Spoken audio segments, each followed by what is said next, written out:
On October 2nd, 1975, an American prisoner escaped from a prison built on an island in Turkey. All around there was only sea.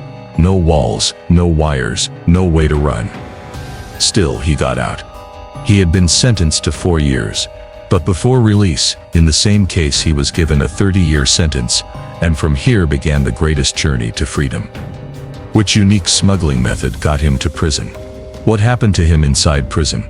What was that escape plan of his that seemed impossible? We will learn all this in today's true crime story. So let's start today's true crime story. But before starting, if you like our true crime series, then like the video. Do give your feedback in the comments, and don't forget to subscribe to the channel. With your support we can bring even better cases to you. Billy Hayes' story begins in his youth. When he was a teenager, he smoked hash for the first time. With that first puff, he felt as if a new world had opened up before him. Gradually it became his habit. The year was 1967. Billy was now 20 years old. His closest friend was Patrick. Patrick was a writer, a boy who lived in dreams. The two thought alike. They liked to travel. They liked to be free. And they liked to see life in their own way. That same year, Billy decided to quit college. He was getting bored with studies. He said, "Now I want to live real life. Learn from the road, not from books." He bade farewell to the university. Now he needed money. He took a job as an assistant in a local hospital.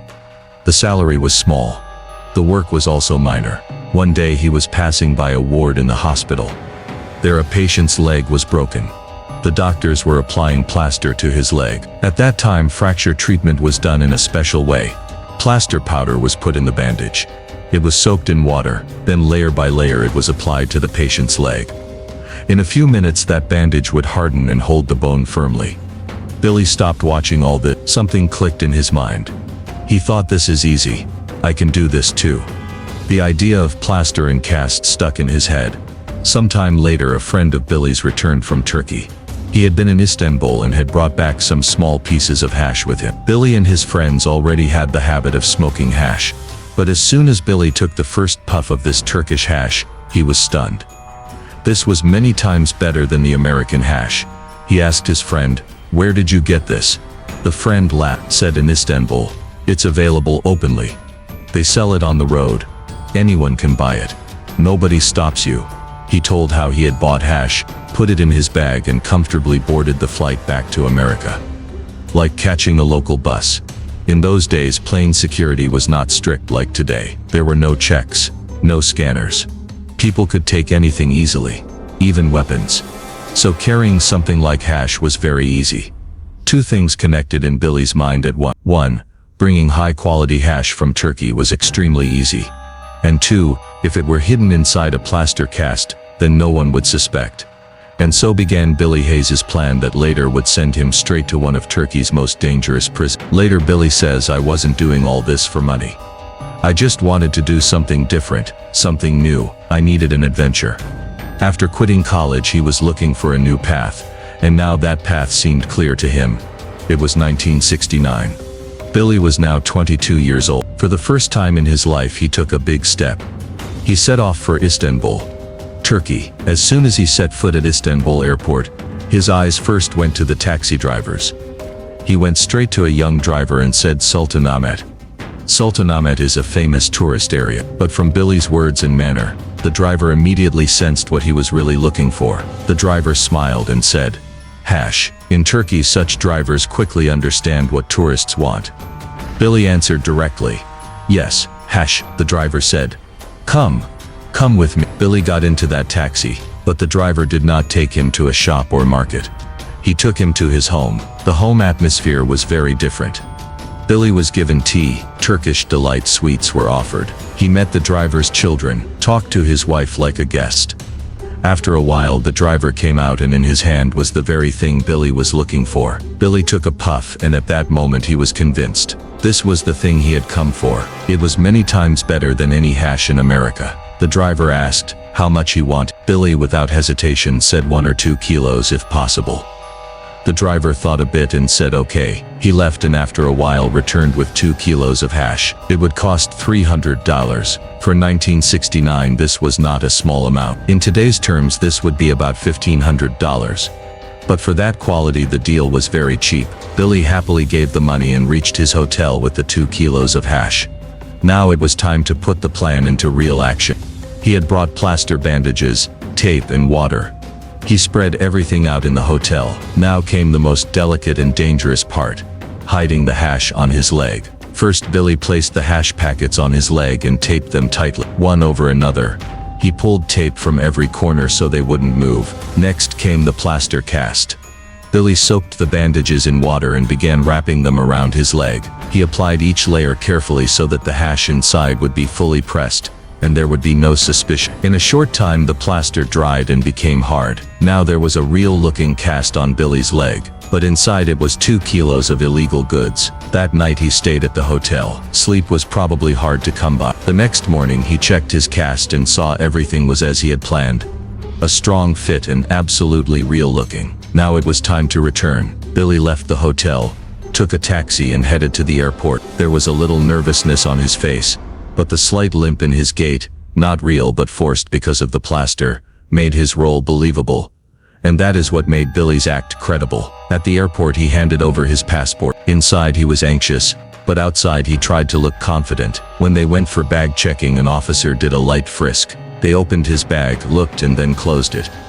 "You are good to go." Billy could not believe it himself. He had come out so easy. He boarded the plane and a few hours later his plane landed at JFK Airport in New York. Now he was in America. But the fear was not over yet. He knew that if he were caught now, the punishment would be severe. He picked up his bag and walked toward customs. Only one last checkpoint remained, and then freedom. Billy slowly moved toward the exit gate of the airport. Everything had gone according to plan so far. He felt he was just a few steps away from being completely free, but then an unseen danger started following him. While walking, Billy felt something falling beneath his feet. He looked down and saw small pieces of the plaster cast falling on the ground. As he walked, the fake plaster layers were breaking. With every step, a white trail was left behind, a trail that could alert any security guard. The reason was that the hash packets he had glued inside had distorted the shape of the leg. Because of that, the plaster strips had not joined perfectly and were slowly coming apart. For Billy, this moment was the most terrifying. Sweat dripped from his brow. He looked around in every direction. Had anyone seen him? He tried to walk fast, but then the plaster started breaking faster. Now he could neither walk fast nor slow. He just had to get out of the airport somehow. But luck was on his side that day. No one saw anything. No guard stopped him. No questions. No search. Billy walked out of the airport. Now he was in America.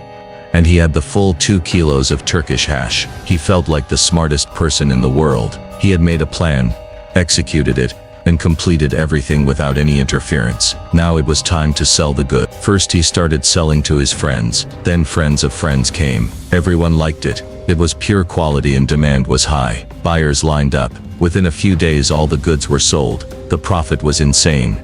He had bought 2 kilos for only 300. In today's terms, this would be roughly earnings of about 2.5. As soon as the money came, it flew away. Parties, trips, shock. In a few months everything was over. Then he told his friends, "Okay, now it's time for another trip." In October 1969, Billy again planned a trip to Turkey. He booked a ticket, caught a plane and reached Istanbul. As soon as he landed, he went straight to the same taxi driver who had helped him before. The two hugged, drank tea, asked about each other and then went straight to business. Billy again bought 2 kilos of hash. Same quality, same contact. For a while he thought of bringing a larger quantity, but he knew the more goods the greater the risk. This time he decided to play it safe. The first time he had hidden hash inside a plaster cast on his leg, but that method was quite delicate and messy. The plaster had almost broken the first time. This time he thought of a new trick. Billy taped the hash packets tight to his chest and stomach, and then wore a loose long winter coat over them. Billy was thin, so when the hash stuck to his body, from the outside he still looked perfectly normal. No bulge, no reason for suspicion. He was a little scared, but the fear had turned into thrill. Billy reached the airport. Bags were checked, a light frisk, and then all clear. No one checked his clothes or body. Airport security back then was nominal. No scanners, no body checks, no X-ray. Billy breathed a sigh of relief and boarded the flight for New York. The plane landed. Billy passed customs and no one said anything. The second time also his plan worked perfectly. He again began selling the hash, but this time he raised the price. The goods were high quality and demand was very high. Within a few days, Billy had again made thousands of dollars. He began to feel that he had built a system by which he could earn money whenever he wanted. He would bring hash from Turkey, sell it in New York, and whenever the money ran out, he would go back. Everything was running so smoothly that it had become a habit of his life. 6 months passed comfortably. When his money ran out again, in April 1970, Billy took his fourth flight to Turkey. This time too he used the same method. He bought 2 kilos, taped them to his body, wore loose clothes and returned to New York. Now it had become routine for him, something that didn't frighten him or stop him. As if nothing wrong could happen. But the world was changed. In September 1970, everything in the Middle East turned upside down. Violence flared between Jordan and Palestine. Several terrorist groups hijacked planes. Passengers were deplaned and planes flown into the desert. No one died on those planes, but it shook the whole world. This whole time period later became known as Black September. And because of it, aviation security changed completely. Now airport searches became much stricter. Checks increased and guards were more alert. Billy had also sensed this change. He knew that now it wouldn't be as easy as before every time. Turkey was not directly involved in those events, but being in the Middle East, their effects were felt everywhere. But Billy no longer thought the way he used to. He had developed a strange arrogance. 3 times the plan had worked, and now he believed the 4th time would be fine too. He felt it was all under his control, that overconfidence would slowly become his biggest mistake. Still, he followed the old pattern. He met the taxi driver friend, went to his house, bought 2 kilos of hash, taped it to his body and put on loose clothes, then headed to the airport. This time Billy was a little more cautious. Even before entering the airport, he stood in a corner and observed every passenger. How was each passenger passing through security? Who was being checked?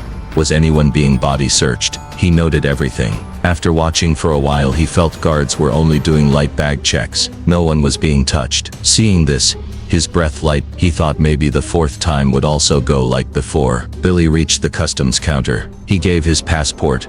The bag moved forward. An official stamped the passport, glanced at the bag and gestured, "You can go," just as other passengers were being let through.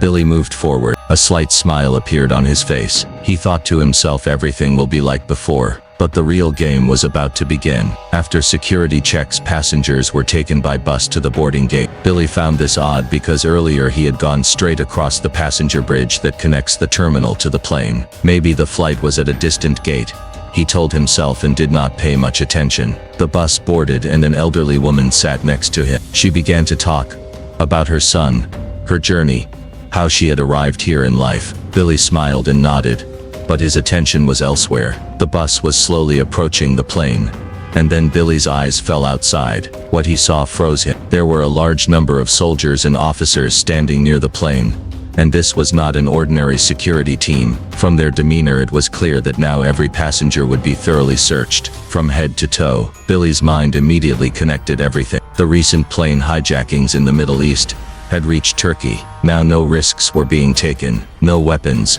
no bombs, no illegal items would be allowed on board. Billy was on that bus with 2 kilos of hash taped to his body, and in front of him stood tough security officers, ready for full searches. His lips went dry, his palms were sweating, his heart was beating so fast that controlling himself was difficult. He knew now if even one if it fell on his chest or stomach, then everything was finished. The scene was exactly like the cat had never even imagined. In fact, worse than that. If the security check had been at the airport gate, he would have seen it from afar. He would have made some excuse and escaped. But now he was in the bus with the rest of the passengers and had reached straight to the airplane door. Now there was no way to step back. Whatever was to happen, it had to happen here and now. The bus slowly stopped. Passengers started getting off one by one, and each one was being strictly checked one by one. Bags, body, clothes, nothing was spared. The cat froze in his seat. His brain was working furiously. What should be done? How to escape? Only one way came to mind: hide inside the bus itself. He immediately started an act, like his passport had fallen down. He bent down under the seats, started looking here and there, like he was searching for something. By now most of the passengers had gotten off the bus. Outside, the officers were checking each traveler strictly. The cat remained bent down, tried to keep his breath slow. But just then the woman who was earlier talking to him in the bus bent down and asked, "What are you looking for?" The cat replied without thinking, "My passport, maybe it fell here." That woman pointed towards his pocket and said, "Your passport is in your pocket only." The cat saw indeed the passport was peeking out slightly from his jacket pocket. With a tired smile he said, "Oh, thank you." She had helped but unknowingly destroyed the cat's entire plan. Now the situation had become even worse. Outside the bus a soldier was standing and shouting loudly, "Come on, get out quickly." Now the cat had no other choice. He could not hide under the seat any longer. He had to get up, had to get off the bus. His breath was heavy. His face dried up. Inside only one thought was racing. If they check me, then everything will be over. He moved towards the line. In front he saw two queues, one on the right and one on the left. Every person was being stopped one by one. First their bags were checked, then clothes were checked, and then the whole body was searched. People were moving forward one by one, and now the cat's turn was not far. He looked around, tried to read everything, as if he was stuck in a game of chess. No way out was visible, but inside him there was one last hope. Somehow deceive and get out. He thought in his mind, "Can I show as if I have already been checked? Can I move straight towards the plane, like everything is clear already?" He himself wasn't sure if this method would work, but now he had no other option. Slowly, without drawing attention, he moved forward, every step placed with thought. He caught the moment when the security guards were busy checking another passenger. And step by step the cat crossed the first security line. To show, he opened his bag, put his hand inside, took something out and put it back again, as if he too had gone through checking. Then he moved straight towards the airplane stairs. Now behind him were the security guards, and in front only the plane. He felt, "I am safe." He was just about to place his first step on the airplane stairs, when suddenly a hand came on his shoulder from behind. A security officer had stopped him. In broken English he said, "Where you go?" The cat's face turned completely pale. Trying to hide his nervousness, he pointed towards an officer standing in front and said, "That officer already searched me." Now that guard stared at the cat from top to bottom, and then asked that officer towards whom the cat had pointed, "Did you search this?" The other officer, without much thought, said, "No, I didn't search him." As soon as the cat heard this, the ground slipped from beneath his feet. "No, I didn't search him." These words exploded in his ears. Like a bomb, the hand on his shoulder now tightened. The officer's full suspicion was now directly on the cat. He said, "Hands up." The cat's hands slowly rose. From his face it was clear he was broken inside. Only one thought was spinning in his mind. Now everything is going to end. The officer started searching him, from head to toe. As soon as his hand reached the cat's chest and stomach where the hash packets were stuck, for a moment it felt like the hand had touched some strange surface. But the officer didn't say anything at that time. He kept searching downwards. The cat's breath was almost stopped. Then for a moment he felt a little relief. He thought, maybe my loose jacket saved me. The packets were stuck so well that from outside nothing could be noticed. But just then the officer started searching upward again. As soon as his hand again reached the chest, he suddenly stopped. He looked straight into the cat's eyes, then took a sharp step back, pulled out his gun and shouted, "Bama, Bama." Hearing this, panic spread all over the airport. Officers pulled out their guns from all sides, and now every gun was aimed at the cat's chest. The cat stood there like a stump, hands in the air, eyes wide open, only one fear running in his mind. What if they shoot me right here? He didn't move at all. No excuse, no shout. Every plan, every trick, every lie was now over. An officer slowly came near him, lifted the cat's jacket and looked inside. There was no bomb, just some thin packets of hash wrapped in plastic. The officer turned his eyes, looked towards his companions and said, "Hashish, hashish." All weapons were lowered. The officers breathed a little relief, but for the cat there was nothing like relief left. His real story was just beginning. At that very moment he felt deep inside, "Now my life will never be the same as before." Airport security handed him over to the Turkish police, and from there he was directly taken away to a notorious prison in Istanbul named Basa Prejan. As soon as he reached there, the first thing happened. His head was completely shaved off. No question, no explanation, no talk, just a machine, and the entire head clean. After that he was taken into a ward of the prison. This prison was not like any ordinary prison. In every ward here there were many cells, but no guard came inside. Instead of guards, some prisoners were given the power to control the entire ward. These were called responsible inmates. One of them took the cat to his cell. He had a big bunch of keys. He was opening doors, closing them like he himself was the guard. Imagine, a prisoner himself had the keys of the other prisoners. The cat's cell was very cold, extremely. It was the month of October, but there was no heater, no blanket, no item to give warmth. In the name of bed there was just an iron frame. No mattress, no the walls were stone. The floor cold, everything felt like ice to the touch. The cat asked that responsible inmate, "Can I get a blanket?" He replied without any interest, "No, nothing. Go and sleep." Now another difficulty arose. Language. In Turkey most people did not speak English, and if they did it was broken.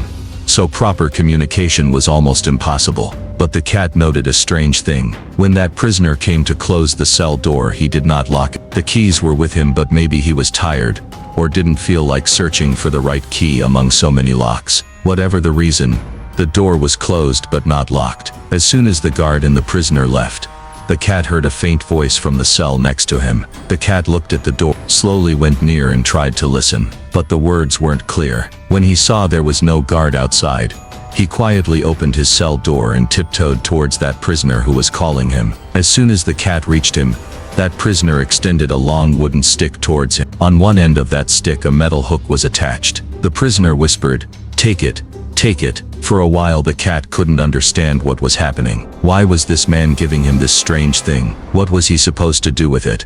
But slowly things started making sense. That prisoner was pointing towards a cell at the end of the hallway where some blankets were kept, and this stick was to reach them. The language barrier was still there, but need made understanding sharper. The cat badly needed a blanket. He could not bear the cold, so without thinking much he took the stick and moved towards the hallway. The whole prison was drowned in darkness. Nothing was visible. Cold wind was coming from the right side and ahead. There was only darkness. Slowly he reached the last cell. The door was closed. The cat pushed the stick inside the bars, started pulling blankets with the hook. In some time he managed to pull out 2 blankets. Returning, he handed one blanket to that neighboring prisoner, took the other with him into his cell. As soon as he reached inside, without delay he wrapped a blanket and fell on that cold bare iron bed. The exhaustion was so deep that as soon as he closed his eyes he drifted into sleep. But that relief did not last long. In the ward, the same responsible inmate, whom the guards had given the duty to keep an eye on everyone, he was patrolling the hallway. Maybe he liked pretending to be the guard. As soon as he reached near the cat's cell, and saw that the cat was sleeping with a blanket, his anger reached the 7th sky. Muttering, he stormed straight into his cell and shouted loudly. The cat jumped up with a start, eyes dazzled, couldn't understand what was happening. When his eyes opened fully, that same man was standing in front of him, who was the self-made guard of this ward. He was staring at the cat for that blanket, as if the cat had stolen something from him. Without saying anything, he jumped straight at the cat and started pulling the blanket. The cat was scared, but this time he didn't bend. He gripped the blanket tightly and didn't let it go. Now a fierce tug of war had begun between the two. Anger boiled up in the cat's mind. What nonsense is this? It is just a blanket, and that too which no one was using. At last his patience broke. In one jerk he made a fist and punched straight on that prisoner's face. The prisoner went mad, started screaming, but in Turkish language which the cat could not understand. His body trembled like something dreadful was about to happen. That man ran away and in just a few minutes came back. This time with 2 prison guards. The guards came and immediately grabbed the cat. Didn't listen to anything, didn't ask any question, dragged him on the ground out of the ward. The cat was terrified. He had no idea what was going to happen now. He was taken towards the dark part of the prison, down towards some basement, a tight, cold and suffocating place. Where he was brought, from the wall hung a thick rope. On that rope there was a pulley. The guards threw him on the ground, then tied his legs tightly and started pulling the rope. In a few seconds the cat was hanging upside down, head down, feet up. At that very moment he understood. This was no ordinary place. This was the place of punishment. This was the punishment room. After a while a third guard came, a heavy body, hard face, and in his eyes some strange coldness. Later the cat found out his name was Ham. He was the head guard of this prison, and in his hand was a thick baton, a heavy wooden stick. Hamid did not ask any question, gave no warning, just started beating directly on the cat's legs. The cat's screams echoed in the dark walls of that room. "Please, no, please." He kept shouting, kept begging, but Hamid was not affected at all. He kept beating continuously without a single pause. The cat could not even understand how long he had been beaten. Time felt stopped. When finally the guards released him and brought him back to the cell, he could not even walk on his feet. He was dragged inside. For the next many days he could not even stand properly. The cat was only 23 years old and had never even seen a prison before in his life. Now he was in a world where there was no humanity, no forgiveness, only punishment and fear. To survive in that prison, he had to quickly learn a lot. He had to understand when to stay silent, when to speak, when to bow down, and when to hold himself up. But the biggest problem was the language. He was in a country where people did not understand his tongue. In broken words, whatever little conversation happened only created more confusion. He was completely alone in a strange country among strange people, and now he was going to face such a trial, whose outcome he could not even imagine. Some days later, the prison administration told him now his trial was about to begin. He got one chance to contact someone outside. But in 1970, the situation was not like today. Making an international call was not possible for a common man. The cat had only one way: to write a letter to his home. Slowly he wrote a letter addressed to his father, but words weren't coming. He himself couldn't understand how to say it, what he had done and in what crisis he was now. He knew this news would break his parents' hearts. Shame, regret and fear, all of it had become a burden inside him. But there was no other way. He sent a letter and then just waited. A few days later, his father arrived in Istanbul from America.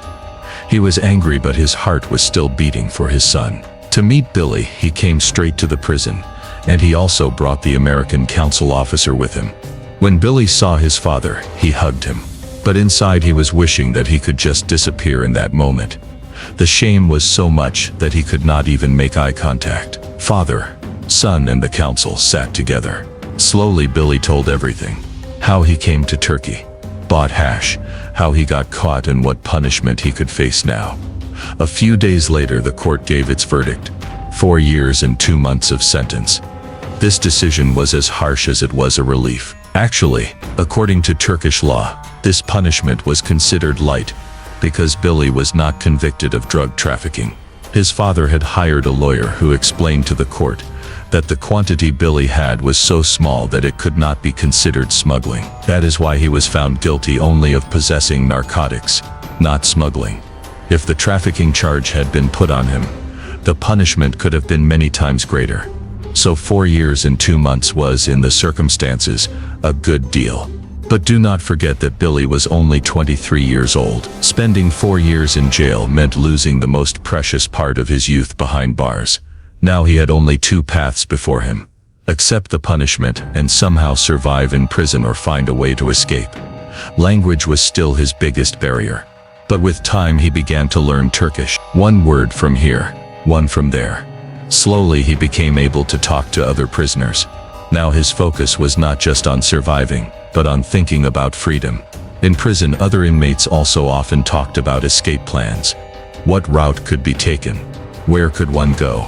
How to avoid capture. These discussions went on day and night. Some prisoners even had maps of Istanbul, and they often talked about a particular train route that connected Istanbul to Greece. They believed that there was a turn on this train route where if someone jumped at the right moment, they could leave the Turkish border and directly enter Greece. They all said that once you reach there, freedom is yours. But all this was just talk. In reality, getting out of that prison was not so easy. Because this was not an ordinary prison. It held murderers, rapists, and the most dangerous smugglers. So the security was also the strictest. But even more dangerous than the strict walls and security of the prison was the environment inside. Everyday arguments broke out among prisoners, and often escalated to fights. Every week some new clash could be seen. Sometimes verbal abuse, sometimes slaps, and sometimes direct bloodshed. Some prisoners even had secretly made weapons, like knives hidden inside clothes or secretly prepared from broken objects. When enmity grew with someone, such weapons were used for sudden attacks. Often attacks were made from corners or dark spots, so guards would not notice. But there was another strange and shameful practice in this prison. Billy could not even believe it when he heard it. Here, prisoners often did not attack their enemies to kill them, but deliberately stabbed them in the back or buttocks, not to kill but to shame them. The purpose of such attacks was not to take life but to insult. Wounds that left more mental scars than physical and became a way to wound a prisoner's dignity. Time slowly passed. Days passed, then weeks, and soon 1.5 years were gone, and Billy was still locked in that prison. In a foreign country with a foreign language and foreign faces, only one thought kept circling in his head: how to escape from here. During this time he heard about a special place inside the prison, the Cheri Psychiatric Hospital. It was a kind of mental institution that came between a prison and a madhouse. Those who were considered mentally unstable or who showed themselves as mentally ill were sent there. According to Turkish law, if a prisoner was proven to be mentally ill, he was transferred to that hospital where security was less strict than in regular prison. Billy had heard from other prisoners that escaping from Bakırköy was easier because there was not much surveillance, and not so many dangerous criminals were kept there. From here Billy began to make his new plan. He wanted to prove himself mentally ill so that he could be transferred there and find the right chance to escape. But Billy knew that just escaping from the hospital would not be enough. The real challenge was to get out of Turkey, because until he left Turkey, he would not be called free. Thinking of this, he remembered his old friend Patrick, whom he had befriended in his college dropout days.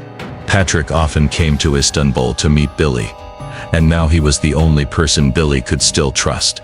At exactly the right time, Patrick's entry gave this story a new turn. When Billy shared his escape plan with him, Patrick decided to help him without a moment's delay. In that Istanbul prison where every wall seemed to have ears, Billy shared his entire plan with confidence because he knew the guards did not understand English. His plan was prepared in 3 steps. First, Billy had to prove himself mentally ill so that he could be transferred from prison to the psychiatric hospital.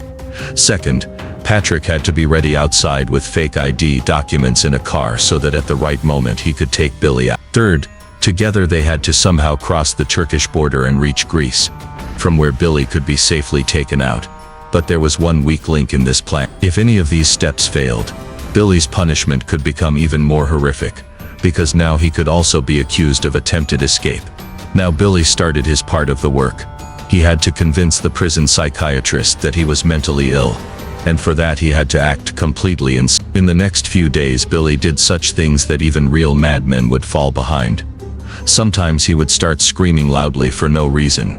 Sometimes he would burst out laughing at the sight of a guard, or sometimes sit alone talking to the wall. But Billy also knew that if he overacted too much, the doctors might suspect it was all drama. So he kept balance in every act, crazy enough to confuse the doctors, but not so much that anyone would call it pure acting. A few days later his name was presented before the psychiatric board. A panel of 3 doctors sat in front of him, and Billy gave the most impactful performance of his life. As soon as a doctor started writing something, Billy would scream, "What are you writing? Don't write me. It's all lies." Then suddenly he would jump up and run around the room, sometimes pulling his hair, sometimes talking to himself. Every act seemed like he was completely mentally unbalanced. Billy's actor side was completely successful. All 3 doctors together decided this prisoner should be transferred to the mental hospital, for the time being, for observation. This punishment was not permanent, but what Billy wanted was now in his hands. A new chance to escape. As soon as Billy entered the psychiatric prison, he felt real fear for the first time. Until now his focus had only been on the escape plan, but he had never thought what the place he was being sent to would be like inside. And now when he arrived there, he understood this place was truly filled with madness. The condition of prisoners was beyond description. Some just screamed without any reason. Some stood staring at the ceiling as if looking at another world. Some just wandered here and there without any purpose or direction. Billy understood immediately that here people were not just mentally ill. They were also dangerous criminals, murderers, rapists, and many whose mental state had made them even more unpredictable. Among them was one man who kept following Billy all the time, everywhere repeating only one thing: "Cigarette, cigarette." That man looked completely mad. He hovered around Billy all the time. Billy kept ignoring him, But he would not move away. Like a shadow. Then there was another inmate who thought himself a judge. He would properly act like a court. Stand a prisoner before him and shout loudly, "You are accused. You are guilty. You must be punished." Other prisoners would also fully join that drama. Some acted like crying. Some fell on the ground begging forgiveness. It felt like not a prison but some theater of madness. In the middle of the room was a big pillar, and many prisoners kept walking round and round that pillar without purpose. No words, no answers, just endlessly circling as if their minds were stuck in one loop. They all lived in the world their minds created. Billy stood there watching all this, and with every passing moment he felt maybe he had made a huge mistake. For the first time he was scared of his own plan, but even in that fear there was a relief. At least escaping from here looked easier. The walls of this hospital-like prison were high but not completely straight, rough and uneven at the top. Billy thought if the right chance came I could climb up. Security was also very little. Guards were few because this place was actually a mental hospital, later turned into a prison. Now he only had to wait for his friend Patrick. Patrick's responsibility was to arrange fake ID and documents for Billy, so he could cross the Turkish border. Patrick had brought a lot of money from America. With this money he was going to get the work done. But to do such things he could not go to ordinary people. He had to look into the underworld, meet those who made fake documents. They knew Patrick had money, and that became the root of danger. Many weeks passed, and then one day Billy received a letter in prison from his father. But that letter brought the most horrific turn in Billy's life. It said Patrick was no longer in this world. He was found dead in his Istanbul hotel room. A knife had been stabbed in his chest. Actually, the people Patrick went to for fake documents saw the money and got greedy. Instead of helping Billy, they killed Patrick and looted all the money. Billy was stunned. He felt anger at himself, shame and the most guilt. If I had not smuggled, if I was not in prison, if I had not asked Patrick for help, then today he would be alive. He felt that prison beatings, arrest, and even the madhouse were not as painful as hearing the death of his closest friend. He felt like because of him everything was ruined. His family drowned in sorrow. His most trusted friend was killed, and now he himself was trapped in the circle of madness, where no way out could be seen. He thought maybe I should also become mad. Maybe forget all this, and go into another world. And thinking this, he did what the other mad prisoners were doing. He began circling around that pillar, without any purpose, just like the madmen. He felt now he had no strength left to fight. His mind was completely broken. Now he had no hope to escape. About a month passed like this. Then his psychiatric observation was completed. Once again he was taken before the doctors. But this time Billy did not act mad. He was calm and spoke clearly. The doctors wrote in the report, "This man is mentally stable." And the decision was made that he would be sent back to the old prison. Now Billy made a promise to himself. "I will quietly serve the rest of my sentence. No one else will suffer because of me." His friend was dead. His family had already endured too much. Now only 2 years were left. And Billy decided that now he would just count the days. Days, weeks, months. Only 2 months were left for release. Every day he crossed out one date on the calendar hanging on his cell wall. And now only 54 days were left. On that day the American council came to meet him in Istanbul's prison. Billy was fully hopeful that maybe now he would hear some good news. Maybe the American government had done something or some way had been found to release him early. But as soon as he saw the council's face, his heart sank. On that face there was no peace, no smile, no relief, only a strange silence and tension. Billy understood in that moment something was very wrong. Maybe something happened at home. Maybe one of his parents had fallen ill, or a big accident happened. The council sat in front and stayed quiet for a few seconds. Then in a very slow tone he said, "Billy, your sentence has been changed." Billy felt a shock in his body. The color drained from his face. "What do you mean?" he asked in a trembling voice. The council took a deep breath and said that the punishment, which was earlier for hash possession, has now been changed to a drug smuggling case. And this decision came from the Turkish Supreme Court. Billy could not believe it. "But I only had a little hash for myself. How can this be smuggling?" But in reply the council's face only showed regret. as if saying nothing can be done now. He said, "We tried as much as possible.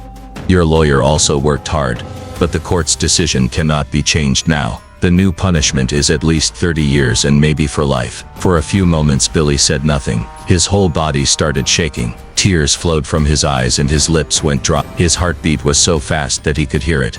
Just a few days earlier he was imagining himself flying in free air. And now suddenly the next 30 years of his life were going to be spent in a Turkish prison. He just sat there, could not cry, could not scream. Only one thought circled in his head. Now either I die or I escape from here. A few weeks later, the written decision of the Turkish Supreme Court reached the prison. It clearly stated that Billy Hayes was sentenced to 30 years under drug smuggling. Until now it had seemed like a rumor. But now with the government seal it became reality. And for Billy it meant only one thing.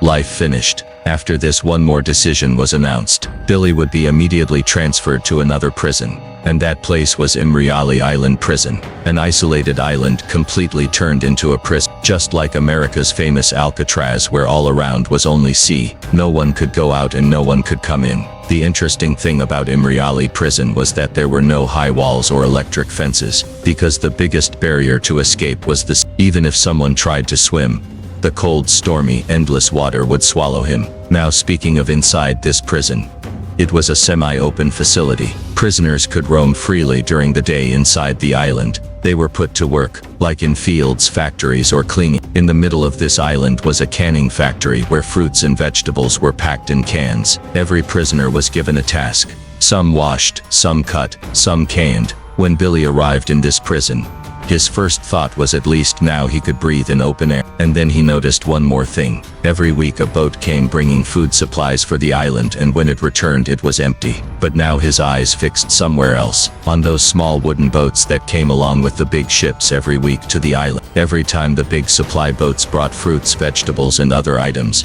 behind them were tied small wooden boats, light open dinghies, whose only job was to carry goods to the shore. Billy observed them for many days, how the guards kept watch on every movement, when the boats docked, when the goods were unloaded, and how long until those boats left again. He recorded every detail in his mind, every movement, every timing, every weak moment, and then only one thought kept circling in his mind. If there was any chance to escape, maybe it was through these boats. But slowly his hopes began to break. Every time during unloading the security was so tight that even going near the boat seemed impossible. Guards stood silently on the shore, eyes fixed on every prisoner. As soon as the goods were unloaded, the boats left immediately. No chance, no deal, no gap. And then came October 2. That evening the weather had already turned. Thick black clouds covered the sky. The sea waves were stronger than ever and the wind kept growing stormier. Billy saw that for the first time the boats were not leaving. Instead they had dropped anchor at the shore and stood tied quietly in a corner. He understood the weather had become so bad that maybe the sailors decided not to take the risk. This was the first and maybe the last window to freedom. A spark lit inside him. Tonight is the chance. Either I escape or I erase this thought forever. Billy now focused on only one thing. Tonight I will escape from here, or never. He knew this plan depended on that moment where 1 second of delay or one wrong movement could hand him straight to death, or 30 years behind bars. On that island prison, even if there were no high walls, security had a different arrangement. Watchtowers built all around where guards kept constant watch. Many old buildings had been turned into barracks and guard rooms. One large building was turned into a factory where canning machines and other items were kept. Other buildings were made into dormitories where every room housed 30 to 40 prisoners. It was like a housing complex, not a typical prison. Every night roll call was done. Guards called every prisoner's name, counted to see if anyone was missing. After that began lockdown, meaning everyone had to go back inside. They had to stay in their beds, and stepping out until morning was forbidden. But that night, Billy's breaths were thinking something else. He kept lying on his bed, tossing and turning, until he was completely sure that the guards had gone and the atmosphere was quiet. Only then did he get up and reach under the bed, pulling out something wrapped in cloth. Inside that cloth was a small knife that he had stolen from the factory a few weeks earlier. He had wrapped it and hidden it under his mattress. Now he was fully ready. Quietly, he climbed down from his bed and slipped out through the window of the room. The window was not locked tightly. As already mentioned, This prison looked less like a proper prison and more like a labor camp. As soon as he got out, Billy went straight to the place where big garbage bins were kept near the factory. Fruit and vegetable peels were thrown there. He hid near those bins and began watching the guards' movements. At night, he had already memorized the guards' patrol routine. He knew exactly when the spotlights from the watchtower would sweep around and at which angle they would turn. And as soon as he saw a clear path, he quickly moved toward the rocks that stretched to the edge. From there he crawled on the sand and began moving toward the sea. This was the most dangerous part of his entire plan. If the spotlight had fallen on him at that moment, the game would have been over right there. Billy crawled on the sand with all his strength, trying to reach the water. As soon as he entered the water, the cold shook him to his very soul. He had expected cold, but not this much. But fear, cold, and adrenaline all together reminded him of just one thing: run, now or never. He swam toward the small wooden boat tied to a larger ship. Somehow he pulled himself out of the water onto the deck and lay there breathing hard. His heart was beating so fast it felt like it would burst out of his chest. His whole body was shivering from the cold, but the fear was even stronger. He stood up and carefully pulled out his knife, the same one he had stolen from the factory, and began cutting the rope that tied the boat. But just as he was cutting the rope, suddenly a window above creaked open. Billy's hands froze. He instantly crouched down, curling himself tightly in the small dinghy like a ball. A man leaned out from the window. It was the owner of the large ship to which the small boat was tied. If he had looked down, Billy would have been caught right there. Billy froze like stone. He even stopped breathing. A single movement could have given him away. The man only leaned out of the window, spat into the sea and went back inside. Billy stayed there a few more seconds, completely still. When he was sure there was no danger, he resumed cutting the rope. Finally, the rope snapped and the small boat separated from the large one. Now Billy's boat began drifting slowly with the waves. He quickly grabbed the oars and began rowing with all his strength. He kept moving the boat deeper into the sea, just rowing, rowing. After some time, a strange feeling struck him. He had really moved far from the island. For the first time in 5 years, Billy felt truly free. But this happiness didn't last long. A new problem arose. He was lost in the middle of the sea. He had no idea which way led to the shore. According to the maps he had seen in prison, Amrali Island was near the Bursa province. Billy guessed he should head south. He fixed his direction and began rowing that way. Cold, exhaustion, and fear were breaking him down, but his spirit and the adrenaline rushing through his body pushed him forward. Billy told himself clearly, either I will reach the shore, or I will die here in this sea. He did not give up and kept rowing, without stopping, without tiring, alone in that endless sea with only hope to guide him. Hours passed, but Billy did not stop. He just kept looking ahead. He kept going. And finally, in the first light of dawn, he saw a faint blur of land, far away. That sight sent electricity rushing through his chest. Hope was no longer just a thought. It was right in front of him. Billy rowed harder and harder, until his boat struck the sand of the shore. He climbed out, and when his feet touched the sand, for the first time he truly felt free. Billy savored that moment with all his heart. After 5 years, he was proud of himself that he had escaped the prison alone, crossed the sea, and was now standing on land. But along with this victory, he also knew one harsh truth. He couldn't stay there for long. His absence would have already been noticed in the morning count. That meant the prison administration must already know he had escaped. Now every second was precious. He had to get away quickly. The place where his boat landed was indeed part of Bursa province, exactly as he had seen on the map. To be sure, Billy asked some local people there and they confirmed it was Bursa. Billy spoke Turkish fluently, so he had no trouble communicating. He then hired a taxi that took him straight to central Bursa. From there he caught a local bus to Istanbul, and after several hours of travel, he finally reached Istanbul. As soon as he arrived in Istanbul, he went straight to a Hilton hotel, and there was a special reason for this. In prison, he had an Afghan friend who now worked at that very hotel. Billy had once asked him, "If I ever manage to escape, will you help me?" That friend had agreed without hesitation. Billy was relying on that promise. He hoped that maybe this friend would hide him for a few weeks, or at least provide some initial help. But when he asked about him at the hotel reception, the answer crushed him. That friend had returned to Afghanistan long ago. It was like all of Billy's hopes were shattered in a moment. The one person he trusted the most was no longer there, exhausted, broken, and once again completely alone. Billy now felt abandoned. He rented a room in that same hotel and fell into a deep, almost unconscious sleep for a few hours. When he woke up, he went straight to the reception and requested some maps. Now it was time to think of the next step. His next target was Greece, the neighboring country to Turkey. Billy knew one important thing. Turkey and Greece never had good relations, so if he somehow managed to reach Greece, and even got caught there, it was very likely that Greece's government would not hand him back to Turkey. His next target was now clear. He had to cross the border between Turkey and Greece. From Istanbul, the nearest border was in Edirne province, through which flowed a long and wide river, the Maritsa River. This river served as the natural border between the two countries. On this side was Turkey. On the other side was Greece. Billy had only one task now: cross this river. He reached a deserted area near Edirne, close to the border where the river's flow was visible. He knew Turkish soldiers patrolled the border, but he also knew strict surveillance of the entire border was impossible. This area stretched for miles. No country could monitor every inch of it, and some parts had no walls, no fences, just open fields and the flowing river. Billy carefully observed the soldiers move. Every now and then, one or two guards passed by, but most of the time the place was quiet. As soon as he saw the area ahead was empty for a few minutes, he slowly crawled forward, staying flat to the ground. The area where the soldiers walked was a little higher, while Billy stayed low. He stayed completely crouched, hiding his movements with bushes and grass, moving slowly. Whenever he heard footsteps, he froze, sometimes hiding behind a bush, sometimes behind a mound of dirt. After a while he reached a dip, where the ground sloped further down like an old ditch or trench. Now he just had to climb that slope to get a clear view of the river,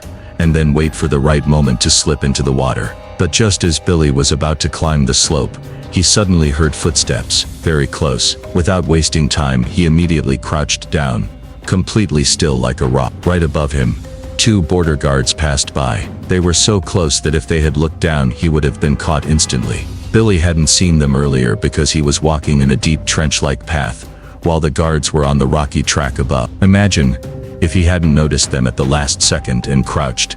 Capture would have been certain. Billy held his breath and just prayed they wouldn't see him. Just like on the night with the boat, luck was with him again. The guards passed by without noticing anything. No sound, no suspicion. When Billy was certain the path was clear, he slowly crept out of the ditch and moved quickly in the opposite direction, keeping low. Ahead, there were some trees. Without stopping, he slipped into them. After a short while, he heard the sound of water, the soft but clear gurgle of a flowing river. Without wasting a second, he ran in that direction, and soon the wide current of the Maritsa River was right before him. Billy didn't stop for even a moment. He ran straight to the riverbank and jumped into the water. Now the only fear was that Turkish guards might have spotted him, or that someone from above might fire a shot. But there was no turning back. It was either freedom or death. Billy swam with all his strength, against the waves through fear but with determination. After a few minutes of fierce struggle, he reached the opposite bank.